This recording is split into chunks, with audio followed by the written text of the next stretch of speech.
foire bu Dakar yàlla dogal na moom moo nekk ca bopp ba ndax moom fi la nekkoon suñu borom dogal na mu génn réew mi dem Dakar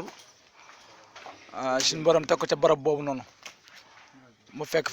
fekk fa daayira boobu noonu dolli nekkaat jëwriñ bi jàpp ca liggéey ba gis nañ ne muy doxee nag parce que pas-pasam lépp fa muy jóge sori na lool waaye bu daara xewee day dagg ay yitteem yëpp bu daara ji xewee muy xewlee muy Tuuba muy fu mu mën di doon day dagg ay yitteem dagg liggéeyam ñëw kon suñ jili maanaam ñu ngi lay laaj ci màggal gi maanaam su mbégte ci màggal gi daal yow la lay laaj yow.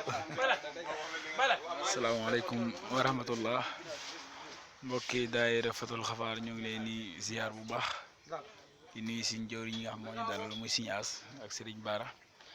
wax di yàlla mbégte rek lañ ci am ak contentement bu baax a baax waaw ni ñu koy wax rek liggéey Sëñ Tuubaa moom daa yombul ndax Serigne bi moom ci boppam moo leen nama liggéeyloo nga mën koo liggéeyal kon ndokk bi nga xam ne bokk na ñi nga xam ne ñi ngi def ay jéego di wane na ñi ngi bëgg a liggéey Serigne bi yàlla nañ ko Serigne bi nungul loolu rek la ñuy wax ndax li may wax rek ne Serigne bi moom lépp lu ko waay defal sa bopp nga ko defal ndax moom ba muy dem moom kese la woon te la muy am na ko ba pare kon nag ñun la bëgg a dimbali kon ndokk rek bi nga xamee ne ñu ngi xeeñtu li nga xam ne mooy mbégteem Serigne bi nekk ci kon ñu ngi soñ ñëpp di jaajëfal ñëpp di wax ne yàlla nañ ko teew ay déwén ak Serigne Touba jërë ngeen jëf. maanaam suñu jili bëgg nañoo la laaj benn question muy màggal gi gis nga wàllum organisation yeeg wàllum xidma beeg yooyu yëpp gis nga xam nga dafa xaw a sooxe lool sax maanaam te yow yàgg nga ci daara ji moom yàgg nañ kaa teg sa loxo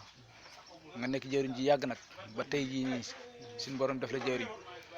kon maanaam côté boobu noonu ñi nga xam da leen di jox wàllu organisation ñu koy sàggane wala maanaam